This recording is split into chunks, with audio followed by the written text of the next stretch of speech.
Nadim Sadek is an Irish-born millionaire living on his luxury private island off the coast of Mayo. But now, Nadim is swapping his paradise island for a small house in one of the poorest areas of inner-city Cork. For 8 days, he'll live alone, and for the first time in his life, he'll try and fend for himself on the minimum wage. That's 12.5 euros a day. Nadim will go undercover in the community, secretly working side by side with the people he might just be able to help. I don't enjoy confrontation and tension, and I'm hoping that I'll avoid it, but I'm expecting it, to be honest. At the end of his stay, he'll give away thousands of euro of his own money and only then reveal himself as the secret millionaire. It's been so fulfilling and satisfying and interesting. It makes such a difference. Thank you. It's given new oxygen to my lungs.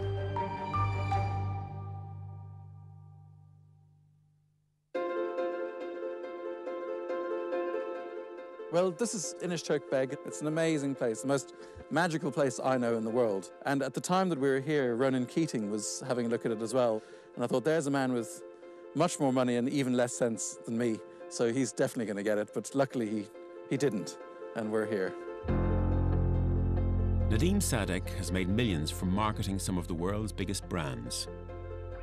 Now he lives on his luxury private island in Clew Bay off the coast of Mayo. Are you looking forward to your time? Yes, Lasheen, I am. Somebody make that kid grow up. They have lots of names for me, my family. The latest one is Flotilla the Hun, because we have a few boats and I'm bossy.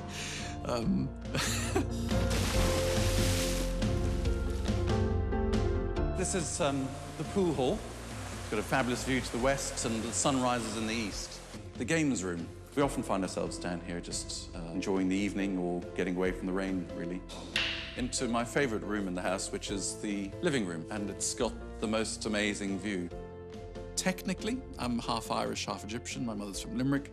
My father was from Egypt. Really, I'm more Irish than anything else. I went to school here, I went to university here. My first boss is now my wife. She's Irish too. My kids are Irish. I think I'm more Irish than anything else, but I wouldn't want to deny other parts of myself. So I am a bit Egyptian and I'm a bit worldly.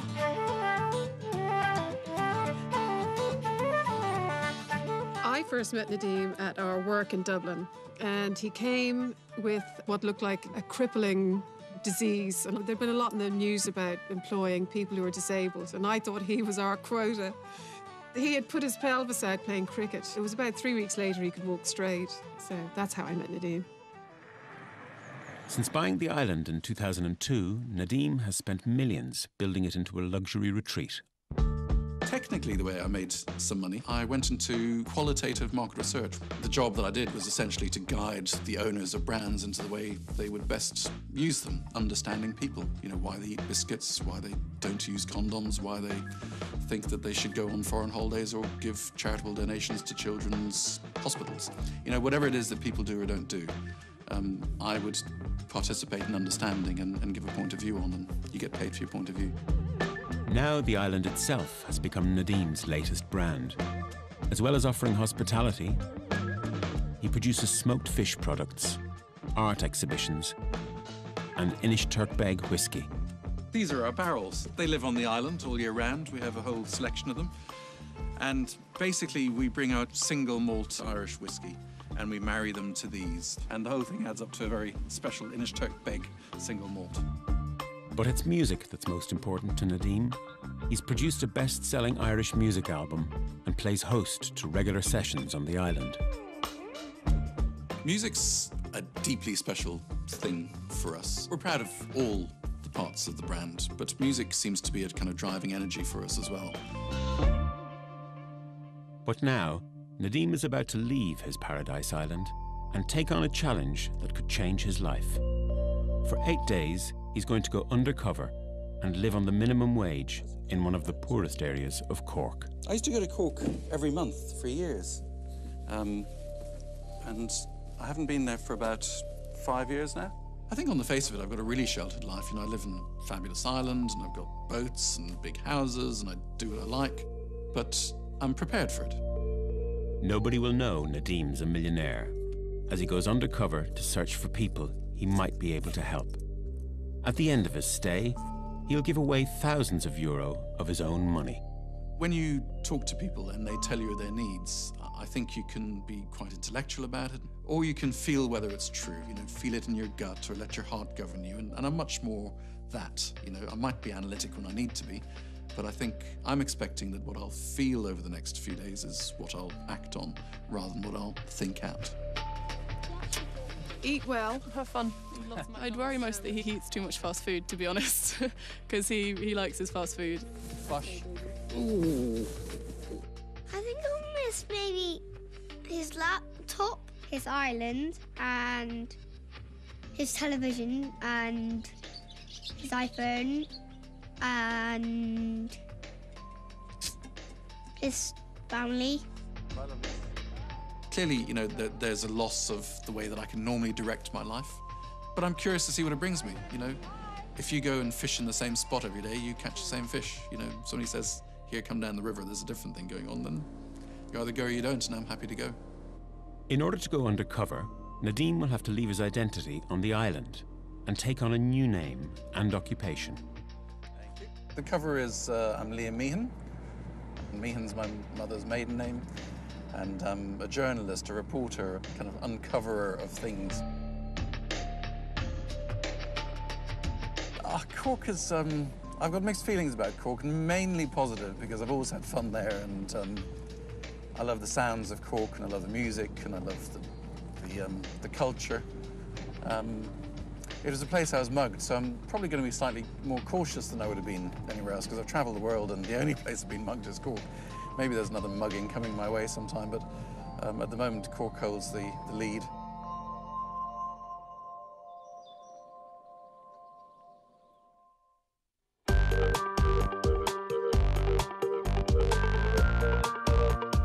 In Cork, Nadim makes his way to the north side of the city. He'll be living in an area called Shandon. Excuse me. Oh, yeah. You couldn't help, could you? I'm looking for Shandon Place. Shandon Place, I sure to indicate down here. Are you looking for Shandon itself? This is Shandon Street, isn't it? Yes. Yeah. And then all I know is Shandon Place is off Shandon Street. And that's what I'm Shandon looking Place, for. I'm sure it's down here, the gateway there, look. Just there, the gates. Well done. You've got me Okay, in. bye. Thanks very much. Bye-bye. See you again. Home.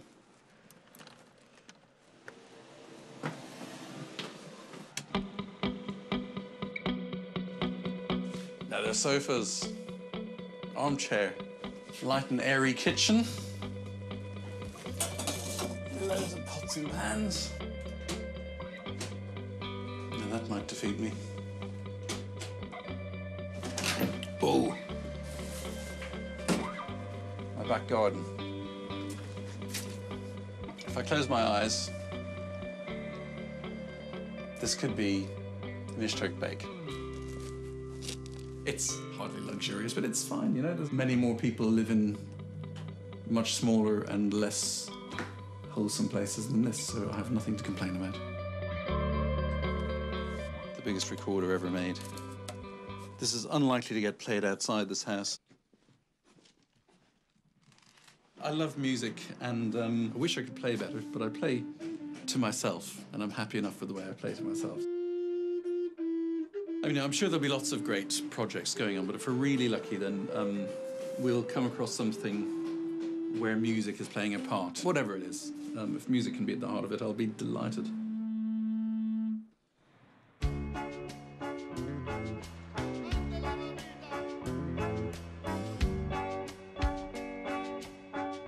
Shandon Street is a multi-ethnic community in the centre of Cork City.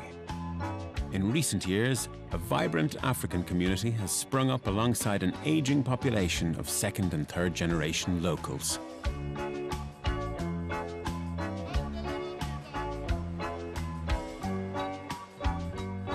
As he starts researching the area, Nadim follows his nose straight into the local pub. How are you?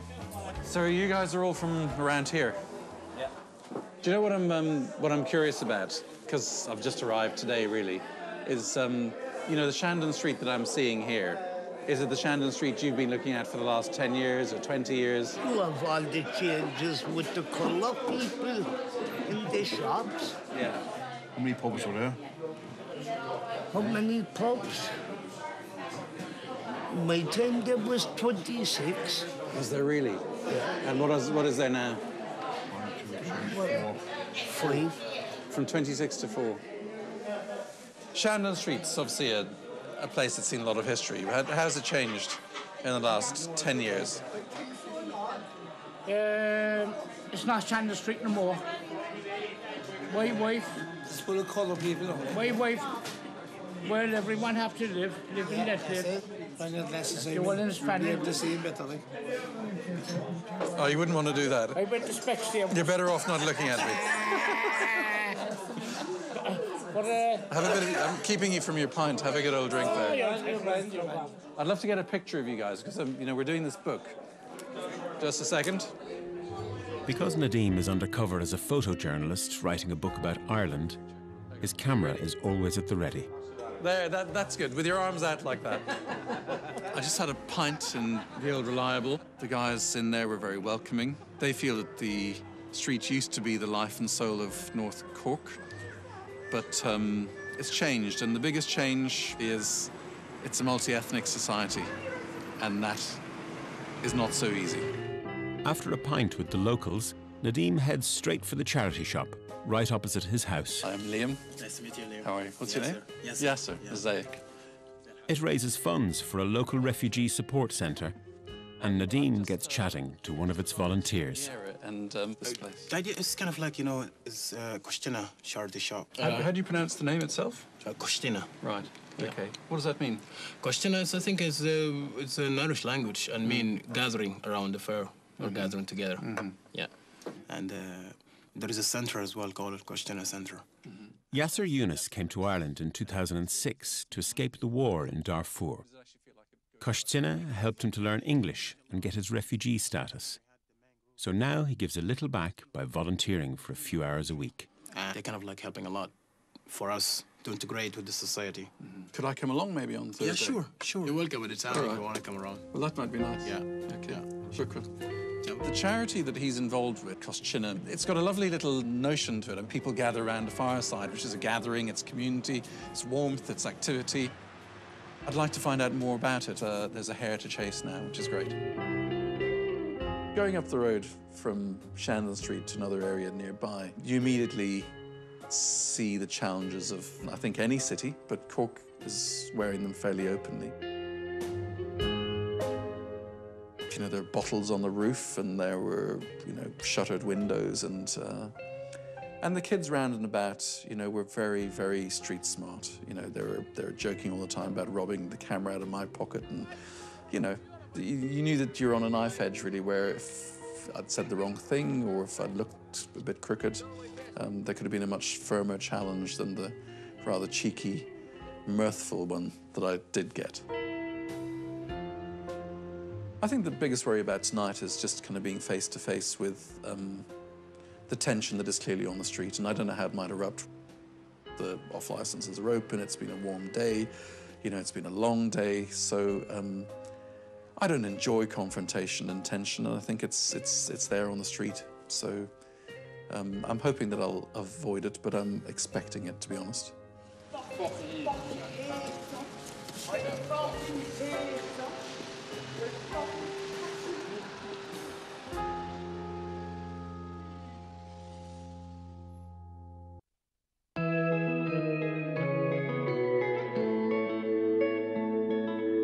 Nadim Sadek is a marketing millionaire.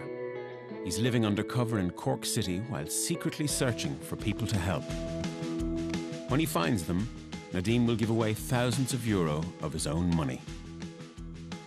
The sleep I had last night was different from the sleep that I get on the island, where it's entirely peaceful and tranquil, and, you might occasionally be woken by a pheasant in the morning or something, but it wasn't pheasants that I heard.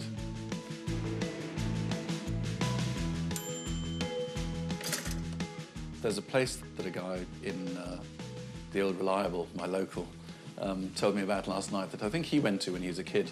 A soup kitchen or something like that. It seems to have been around forever and it's very under the radar. And from there, maybe we'll pick up some leads and follow them. Hello there. Hiya. Hi. Are you Florence? I am. I'm Hello. Florence. I'm Liam. Oh, Nice you're to meet Liam. you. Hello. I am, finally, yes. We're How are looking you? for a job for you, Liam. Yeah. How are you on your marigolds? I'll do anything you like, really. Cork Penny Dinners has been running for over 160 years. It's the oldest charity in Cork, providing a free hot meal to anyone in need 7 days a week. You are so honoured. We'll give you a new butter. Florence Harrison is one of the driving forces behind it. Cheese comes from the EC, so it's donated. Really? Yeah. Is that from the... At 11:30, lunch is served by the team of regular volunteers. Nadim joins them. A takeaway, yeah? Do we have a takeaway top? Okay, my darling, you're keeping well? Okay, we'll see you tomorrow. And what else are we doing? We're doing, yeah, a bit of liver. Sausage. So vegetables, coming. There you go. Where's the gravy gone? Has the gravy gone somewhere? Anybody able to make gravy? As lunch winds down, Florence explains that the key to penny dinners is never turning anyone away. You don't judge, you don't ask, you welcome them. They all get something, you know? You're very determined, aren't you? Yes, very. I'm passionate about Cork Penny Dinners, I really am, yes. And also the type of customer has changed over the years. In what way? Well, you're getting people who ran their own businesses now who would be they've lost their house, they've lost their marriage, and I believe the need will increase. That was the first real interaction with a charity and its work in Cork. And I suspect, like they all will be, it's, you know, very moving. You know, there's real work being done by people getting nothing more out of it than a sense of humanity and being fulfilled by doing good things with others. I think what I have to start trying to figure out is the point of why I'm here.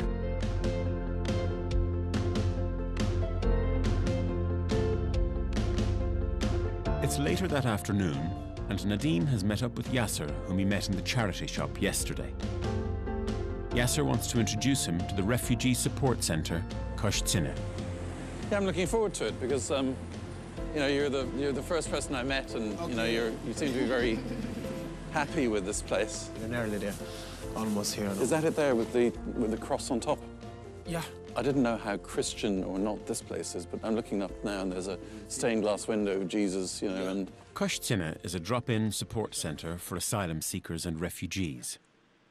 Set up in 2002, it occupies a large space in a Dominican college.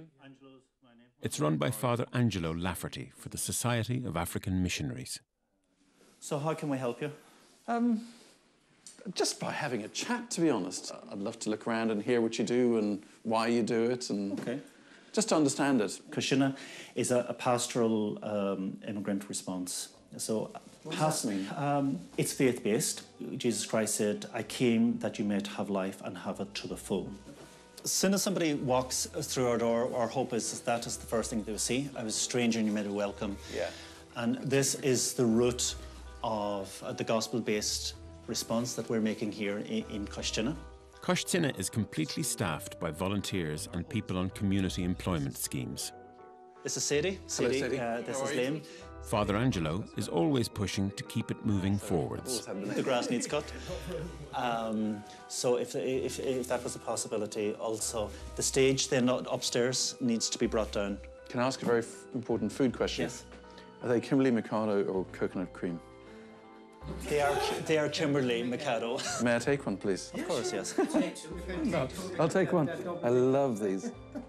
Here I am handling The interesting thing here, our biggest biscuit here is not the Kimberley Mikado's rich tea. Come on and show me around the rest. Okay, great stuff. See you, Sven. Bye. Okay, so I'm going to take you now to our computer room. From internet rooms to assembly halls, the entire centre is run on a shoestring budget, forcing Father Angelo to improvise. But we like to recycle. So a lot of what was here, this is the side of a bath, this came out of a skip. Skip, skip, skip. Also the covering on the floor, a skip. I don't know whether it's legal or illegal, but anyway, we did it. We had no money. Yeah. Up here, yeah, we would have our counselling room, spiritual direction room. You can see we've stopped the carpet there. Yeah. We don't have enough money to finish it. So what is a spiritual direction? room? What happens when one is spiritually directed? Many people, regardless of their faith background, would want to talk about their faith. It's a sacred space where they can come together and feel free to share it. I didn't know really anything about Christiana, and I didn't know whether it had a connection to the church or not. So now that I discovered that actually it is quite connected, why is it not just the church name? Why is it not the SMA or whatever you call it, the Society of African Missions? Why is it not that's the host, if you like, to this? Why is it Christiana? One might imagine that it excludes. We welcome all peoples here. I'm not a religious person. In fact, I'm probably tending towards being not dismissive of it, but quite skeptical of religion. To be honest, I was thinking, I don't really want to be here. You know, the church is full of money. They can support whatever they like. And, you know, me, I'm just a little teardrop in the great ocean of stuff that they have. So I wasn't that keen.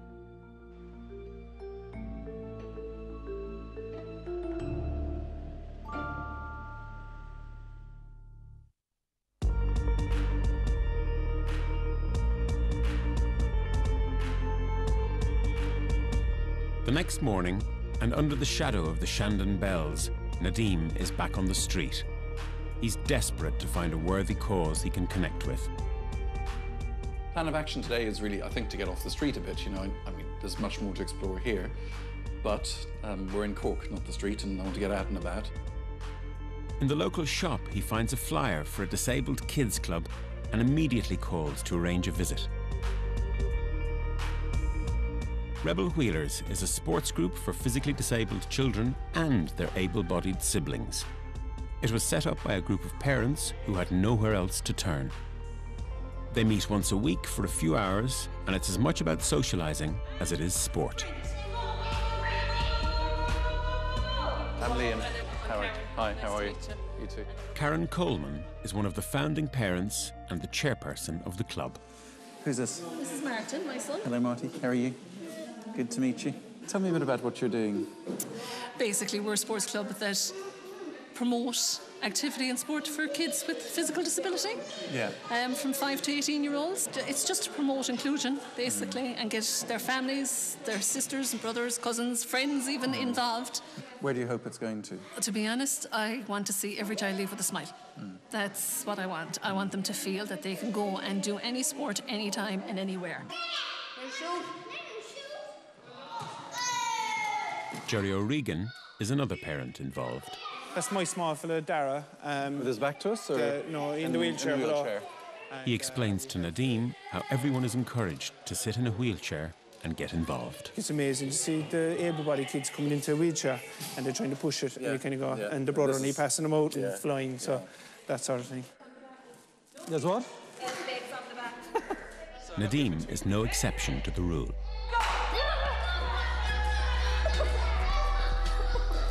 I'm being murdered here.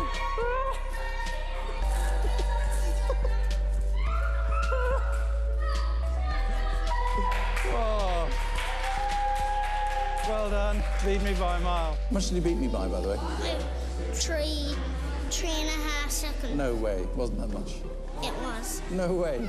Whilst the kids get competitive, the parents swap information and socialise over a cup of tea. Oh, Did you see me racing? Everybody that he beat you by 3.5 seconds. At least that. And 100 by a whole meters. length.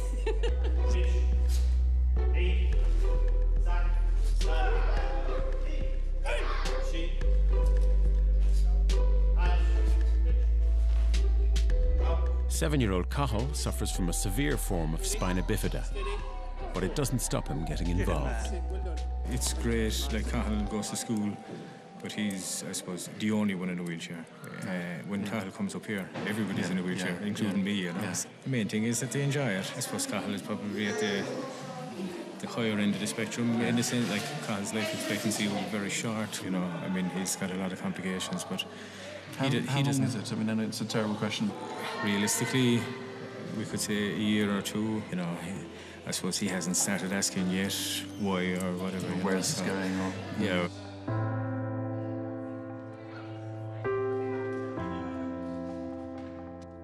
It just seems mad to me. You know, here we are living in Western Europe 2011 and disabled children are sort of invisible to the state. I'm not so old, but I've begun to learn that you can fight all the good fights in life and take up all your time with it, or you can get on and fix the thing that's in front of you.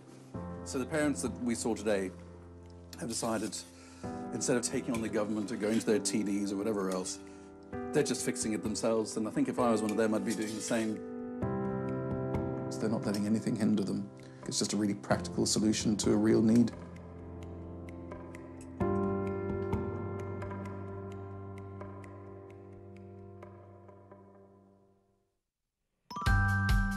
Nadim has been in Cork now for 4 days, and his search for people to help is taking him deeper into the local communities. Knocknaheeny and Gorranabraher are areas close to Shandon Street, and both share severe unemployment and high crime rates. I was just going past and I saw the signs outside. He drops into a local community resource centre to find out about interesting projects in the area.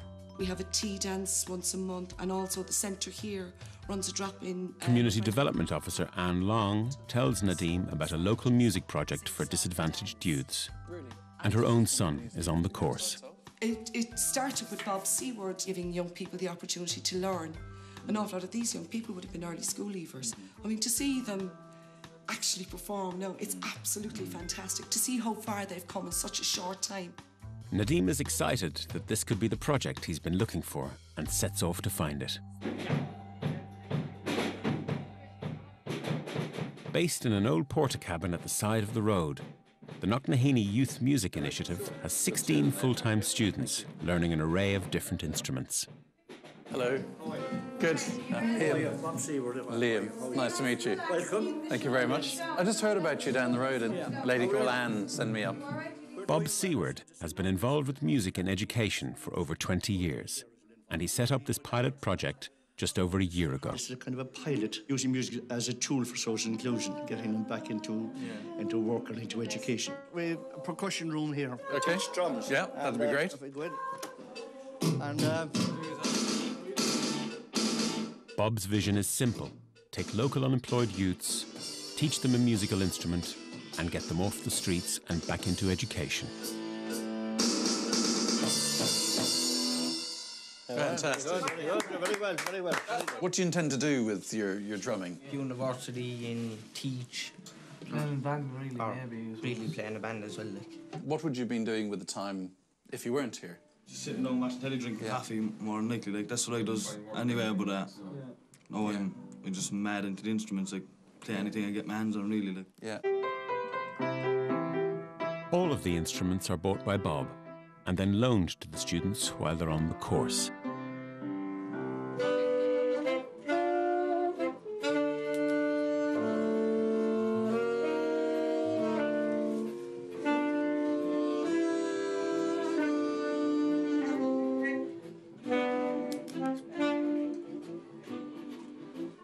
That's brilliant. This man didn't see a saxophone until a couple of months ago. Yeah, well, he's playing jazz now, which is, shows his enthusiasm and the good tuition he's getting, you know. Well, I tried college twice and didn't work out. Bob let me stay, and I'm delighted he let me stay, like. Amber has courage and wisdom. She knows that the time has come to run from the heat of the boiling sun.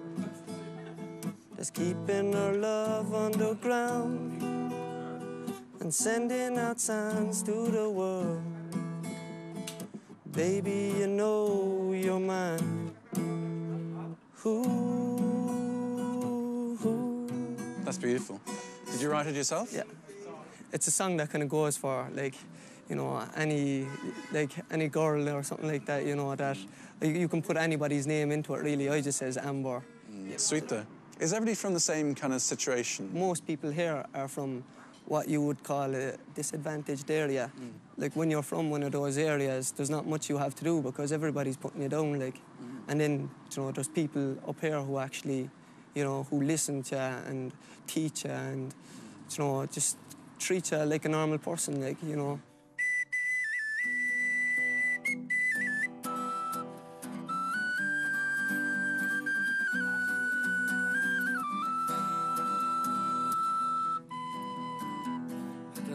That's beautiful. Well done, both of you. Tell me about Bob. I was very intimidated by Bob when I first met him. You were?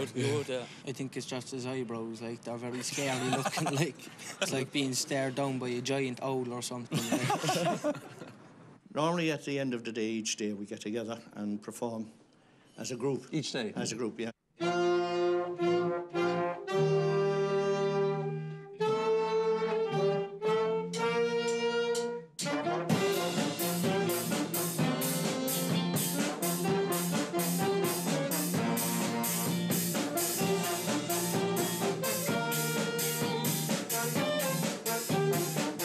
I'm thrilled we found this. This is a great project. You feel it the instant you walk through the door. Bob, he's there, everybody knows him, everybody loves him. You go into each room, there's a gang of kids. The impression I've already got is that they could all be up to mischief. But they're here and they're determined, so I'm starting with huge enthusiasm for this.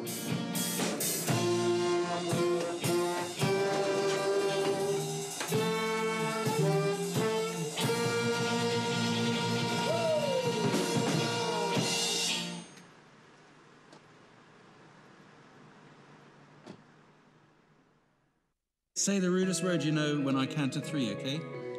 1, 2, 3. Say it. Nadim Sadek has been undercover in Cork City now for over a week. You can't ground him. Pretending to be a photojournalist writing a book about Ireland in the 21st century. I'm going to give myself a little treat here, and I'm going to join you. Nadim is actually on a secret search for people to give his money to. Today, Nadim has returned to Rebel Wheelers, a sports club set up by parents of disabled children. Their plan is to grow the club and compete around the country, and Nadim is keen to know more about the cost of this expansion. So personal assistance, travel, bit of food. Gear. Is there going to be a minibus? There. We were just talking about that, actually. Even just to load the wheelchairs onto the bus, you actually have to do certain courses to lock down the wheelchairs, and you know, there's all that kind of training again. The most easily seen new cost coming your way is the expansion. But if you suddenly go from, I don't know how many kids you have. How many do you have at the moment coming in? About 25, I'd say, on a regular basis, yeah. Okay. Like, so if you go from 25 to 50, how are you going to cope with the costs that come with that? We're winging it for the last. Well, you're winging it. Good at winging it. We've got very organised, so. What do you think of that, boys? Your good side. I got your good side. You have a good side. I hope we always get your good side, Martin. What do you think of that one? That's good. Is that the way he looks? I think I've got what I need there then. And I'm really pleased there isn't a wheelchair for me to fit into today. We can get you one. Oh, no way. No chance. Why did you 3 times? I went back to Rebel Wheelers today and I pretended that I needed more photographs of them. In fact, I got some really beautiful photographs and I'll share them later on, I hope. What I saw was, again, a kind of remarkably well-organised group of people. They're incredibly well thought through. Most companies aren't as well thought through as they are.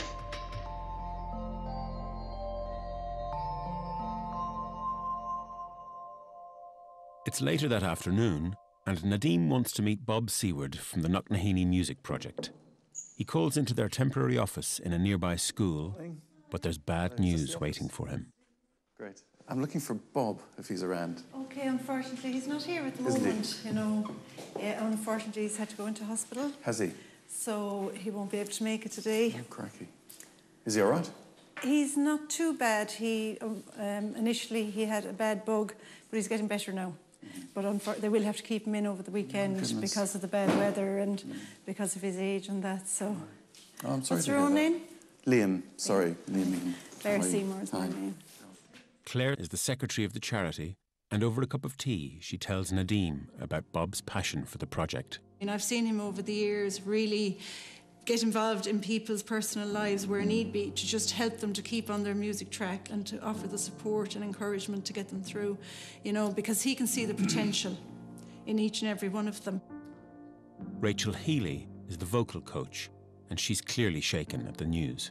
Bob, he's obviously fundamental to it and he's very much missed today. Bob doesn't get paid a penny for the work he does here. He always says to me, I don't get paid because then they know I'm doing it for real because I want to see this happen. And there's been knocks on his way, and he has never stopped doing it. He's one of the most amazing human beings I've ever met. Even to see where it's happening in that small little building up there, you know. We need to be able to do keyboard lessons, acoustic guitar lessons, electric guitar lessons, piano lessons, vocal lessons, saxophone lessons, trombone lessons, bass guitar lessons. Yes. And he does it. It's amazing what tutors can do when they have to do it, you know? Yeah. What are the things that might make it difficult for Knocknaheeny to succeed as a project? More space, funding, you know, instruments. You know, we're all there going, OK, so the funding runs out from FÁS in May. Is this going to be continued? It's May. You know, we don't know. That's difficult. By chance, the students from Knocknaheeny are about to perform for their friends and family in the school hall, and Nadim joins them. I can feel the sadness here. How does it feel not having him around? Weird. We're all really worried about him. Without him here, it's hard, like. Anne. How are you? Good to see you again. Anne from the community centre, who first told Nadim about the project, was there to support her son, Paul. What's your connection with Bob? If there were young people that I would know that would be interested in having a second chance of doing something, then I would refer them down here. I think it's just a great chance to get a second opportunity. Did you feel like you needed a second chance? Second chance? More like a third chance. Was it? Definitely. It's like, if I didn't have this, honestly, I'd be doing nothing. Like, probably be, drinking, fighting. I think it's the best thing that ever happened to me. Well, bar this one. Oh, sweet.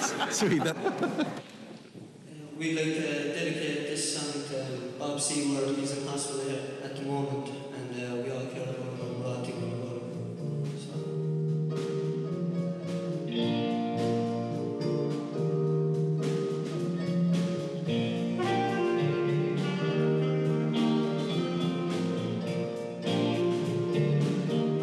Later that afternoon, Nadim arranged to go and visit Bob in hospital.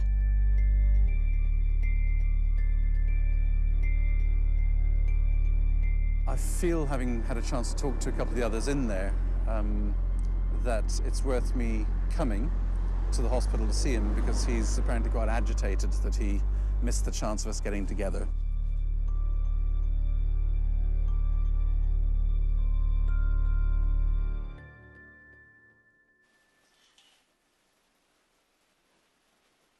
I'm just back from seeing Bob in the hospital. You know, the reality is that he's more than a bit under the weather. And somehow just being together like that meant that we had quite a good conversation. He believes that the future of the project should be that it should be a national project. And his words were that if he had to live another 20 years, and he's 76, to achieve that, then he'd live another 20 years. Bob's a driven man. I've come across quite a few driven men. Very often it's driven by money or something like that. Bob does really seem to be driven by a very selfless wish to make things better. He just seems to keep giving and giving and giving. I know that he gets nothing out of it. Doesn't seem to make any money or even actually be paid. So he's a remarkable man.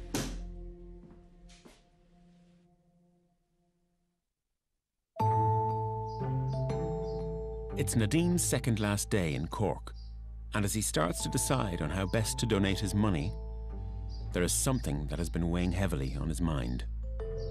It's a bit of a restless night, things on my mind. I've decided I have to go back to Coistine. I'm surprised at myself, really. I've got a prejudice against the church, and it's probably a foolish one. I think if you ever find yourself with prejudices, you should stop and have a think about it every so often. So this is my moment. How are you? Speaking to the back wall out here. Morning. How are you? Morning. Welcome to Organised Chaos. As luck would have it, Coistine is a hive of activity as Nadim arrives. Today is a celebration for the African Women's Group, and Father Angelo is in full flow. Anybody lose a baby? Who owns this baby? This is a good opportunity for Nadim to look past religion and examine the work the centre does. What I believe is they are here standing to help. And without demanding anything from you, they are helping people. Just while you were talking, I saw this on top of the computer. How does religion come into the way you work here? You see, some people are Christians, some are Muslims. This place is encouraging everybody. Look at here now, that thing is Quran. It does not mean that we are worshiping I am a God and they are worshiping Allah. We say, oh, don't come to, no. Bring everybody together. We are together. You feel at home. Anything you want, you need, they're there for you. Always there for you. At home. Anybody who's not dancing to go into the hall, okay? Are we all ready, ladies? Yeah. Let me hear you sing now. We are together, we are one. Oh, come on. Come on, Yada. We are one. We are together. Okay. African women, we are together. We are one. Oh, we are together. We are one. Oh, we are together. We are one.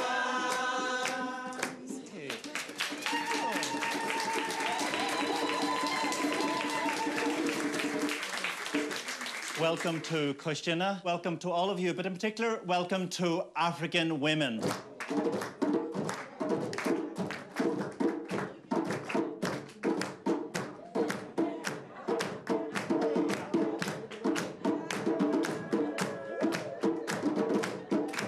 I've often felt when I work that if I'm having a day where everybody annoys me, it's probably me who's being annoying. That door is always open. Yeah, well... And I think if you go into a place like this and you discover everybody speaks well of it, you know, stop trying to stick holes in it.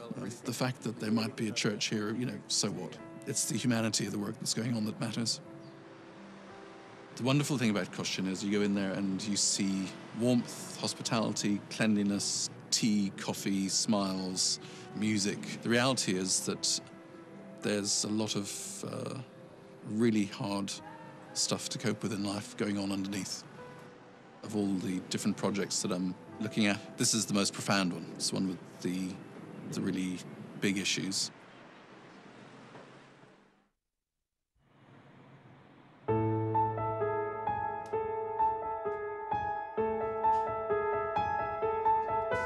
It's Nadim's last day in Cork City, and time for him to reveal who he is and who he's going to help. I'm worried at two levels. One is that I just hope nobody's really cross with me for deceiving them.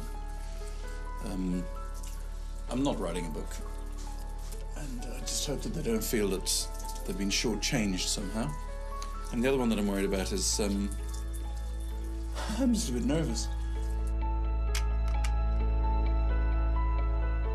I find it really difficult to predict what reactions are going to be. I really can't. I don't know what the reactions are going to be. Over the past 8 days, Nadim has experienced a wide range of charities in the area. But now he has to make a decision on where his money is best placed. I think these donations will help each of the places that I'm giving them to. What I've tried to do is to select charities where my contribution makes a really significant difference to what they do, and it's where they are in danger of not being able to sustain themselves. Nadim is calling by his chosen charities under the guise of saying goodbye. The reality is, he's about to donate thousands of euro of his own money. I'm really excited about this first donation. If I was in the situation that the people coming here are in, this is really where I would want to be. How you doing? Good to see you again. And you. Thanks for coming back. No problem. I wanted to come back and tell you what an amazing creation and operation I think Rebel Wheelers is. Thank you. And I think the amazing thing about you guys is the way you've just done it, you know. I just think it's amazing. So Thank you. I wanted to congratulate you. Thank you. The other thing is, I haven't been entirely honest with you. Okay. I'm not a writer. Okay. I'm not a photographer. Okay, now I'm getting worried.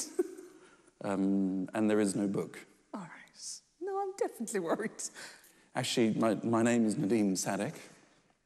Right. And I've made a small fortune in marketing over the years.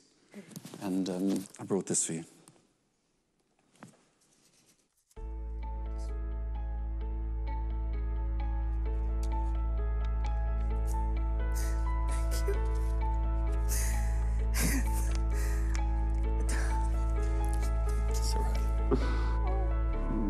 It makes such a difference. I'm serious, it really does. All right, stop. I have to stop. No tears. I don't know what to say, except it will be put to very good use. I'm sure it will. Yeah, I'm sure it will. They're going to be all stunned, and they'll be delighted, you know, because... I hope they just forgive me the deception of it all, but, you know, just for... Oh, eventually, I'm sure they will. Eventually. Nadim, yeah. Nice to meet you, Nadim. Yeah, you too. At last, after it all. The next stop on Nadim's list is to a charity that has forced him to question his views and change his outlook. Actually, I'm really excited about this donation. You know, you come to these things as the person that you are, and the issues that this one brings up are the biggest of all. Okay, Michal, could I get you back in about 10 minutes' time, okay? All right then. All right then. Okay, take it. Oh, actually, just give me a number now while you're at it. Okay, speak to you then. Bye. Hello, Father Angelo. Morning. How are you? Come when we're actually quiet and planning. Yeah. I wanted to say to you a few things, and they're quite personal. Okay. I think you probably sensed it when I first came and chatted to you. I had at least a healthy scepticism about the church's role in this whole project. The thing that completely disarmed me is just that everybody that I've met is so much better, really, for being here. You know, the really kind of unifying thing amongst all of them was that this was about the only place they could come where they felt there was complete human dignity here. It's just such a huge, huge accomplishment.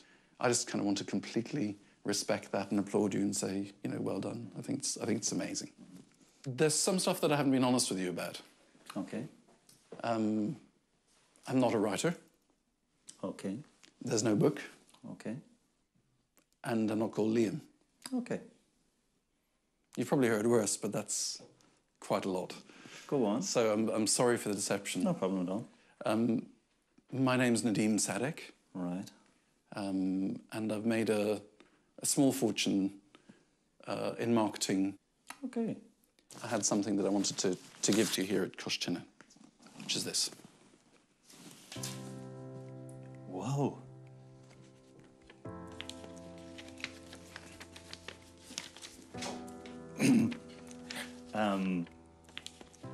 Yeah, I can take this in the name of Koshchina for the work that we do, and that's what it is. Can I say thank you? Really, really, thank you. This for us will go a long, long way in implementing the programs. And okay, this is not good. It's fine. You know, it's to be honest, I feel that almost any donation you're given is quite trivial, whatever it is. You know, there are people who can give you much less and much more than I can. But compared to what you do, I think it's just a small gesture. Thank you for everything. Thank you. Okay. Thanks very much. Cheers. Yeah. I'm delighted you deceived me now. He brought himself to it. He actually became part of the place also. He took on the spirit of here. And that's what it's about. That's who we are as Koshchina. Nadim has one more donation to make, and he has very high hopes for the future of this project. Everything that I've looked at has been worthy in its own way, but I think this one ticks every box that I can think of, really. I think this is the best thing that I can support. Hello, Liam. I heard they let you out. I find it fitting. Are you all right? I find it healthy, thank God. May I come in for a minute? Oh, certainly. Lovely to see you. Right through there. Thank you. I didn't want to leave Cork without having a chance to see you personally, and, you know, I felt I couldn't say everything that I'd like to say to you when you're in hospital because, you know, it's not the right place. But, you know, I think the work that you've done at Knocknaheeny is such an astonishing example of what, you know, goodwill and commitment and dedication can do. You know, people will say charity begins at home, and I think you've given a lot of people almost a home away from home. So I'd love it to be even more successful than it is, and, you know, I kind of wanted to come and congratulate you. I'm just really pleased to have met you, and thank you very much for giving me the time. Thank you very much for your nice comments.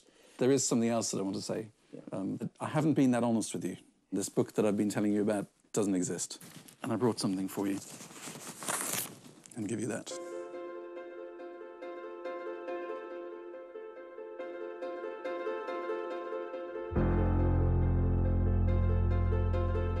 quality. It's right, that's wonderful. 50,000. I mean, it's an awful lot of money. That's really wonderful. And thank you so much. You're welcome. You really surprised me now. Thank you so much. You're welcome. And I can assure you that'll be put to very, very good use. Really, really and truly, I'm telling you the truth. It's it's the nicest thing that's happened to me in a long time. It's a pleasure Thank to give it so to much. Thank you so much for that. Thank you so much. And do shocked what me you're a doing. bit. Has it? It's a lot of money for us.